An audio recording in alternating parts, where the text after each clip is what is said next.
Endiki mavzumunda Amerika belki Suudi urushini to'xtatishga qarlab Jungoga kelar qatim texme qatda bo'lishi mumkin.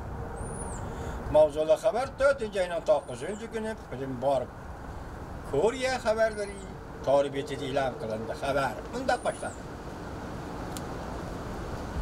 Amerika Qo'shma Shtatlari balkim Amerika Jungo savdo suhbatida nuqol urushni to'xtatib, savdo urushini to'xtatib, Yevropa ittifoqi bilan birlikda hosil qilib, Jungoga besim ishlatib, Jungoni texnik ko'p yo'l qo'yishga zo'rlaydi. Bloomberg agentligi 4-ayning 8-kuni xabar qilib bunda ko'rsatdi. Amerika Qo'shma Shtatlari balki mazar o'tkazilayotgan Amerika Jungo suhbatidagi savdo urushini to'xtatishi mumkin. 9-navbatlik Amerika Jungo yuqori darajaliklar savdo suhbatida ikki davlat ahamiyatli ilgirlash hosil qildi. Mushabbi ekran ko'rinishi orqali savdo suhbatini davomlashtirdi.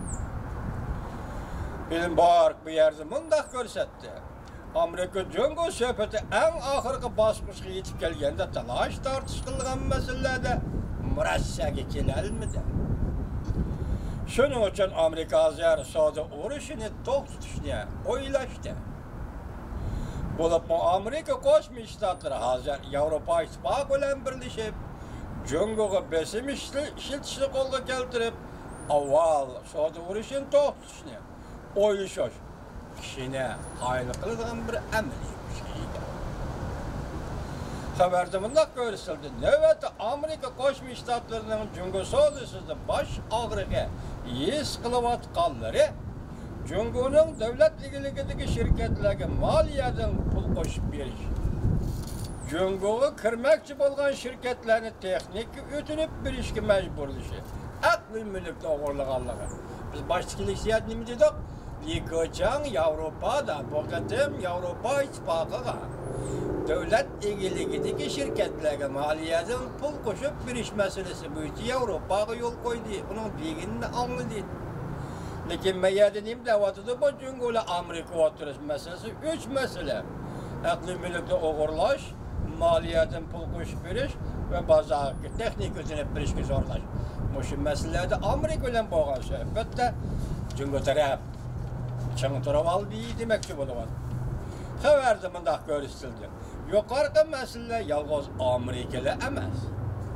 Hatto Yevropa ittifoqimi qiyin his qilayotgan masalalar, demak qiyin his qilayotgan masalalarda avval qildiksa-da Xitoy hozirlikka chang Yevropaga yo'l qo'ydi.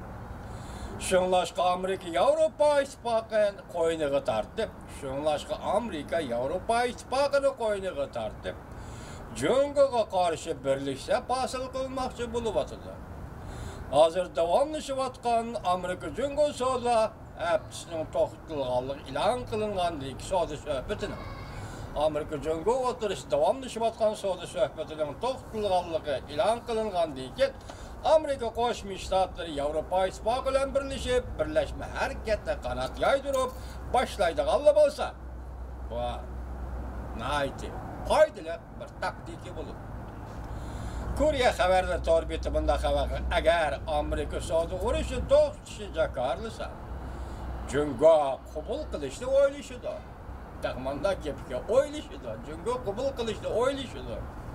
Chunki Amerika Jungo ikki taraf bundan bir suhbat jarayonida izchil Amerikaning Jungo to'g'rilaridan bajarishi hamda Jungo va'da bergan va'dalarni ijro qilishni nazorat qilish bonkisi masalasida ixtilof mavjud bo'lib keldi. Va'da bersan, men nazorat qilaman. Ixtilof mavjud.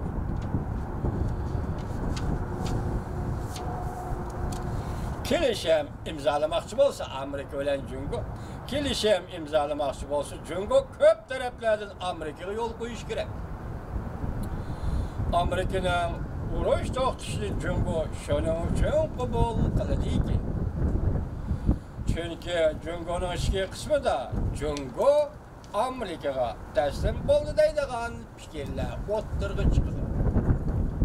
kelishim bo'yicha emas, vaqtincha urush to'xtatish Jungoga foydali bo'lmasa, Jungoning ichki qismida Jungo Amerikaga taslim bo'ldi deydigan gaplar o'tirg'i chiqadi.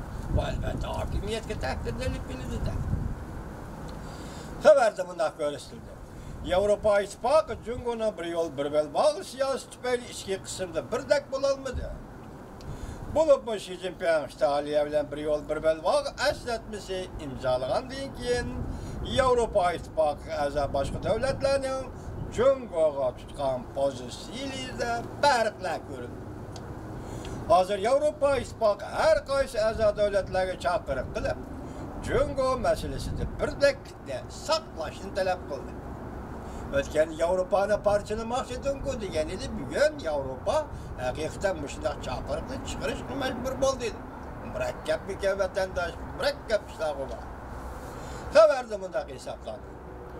Yevropa bilan Amerika navbatda mashinadan boj olish masalasida qarama-qarshilik mavjud. Yevropa bilan Amerika o'rtasida.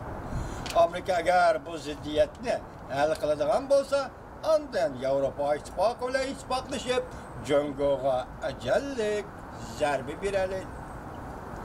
Yevropa bilan Amerikaning birlashib qurilishi hosil bo'lsa, keyin Jungo bilan elib beriladigan savdo suhbatlarida Jungo texmi ko'p yo'l qo'yishga majbur bo'ldi. Amerika bilan Yevropa ittifoqi ittifoqlashib, qo'l-qo'l tutishib, birlashib harakat qiladigan bo'lsa, Jungo endi bu ikki tarafga, ikki davlatga texmi ko'p yo'l qo'yishga majbur bo'ladi.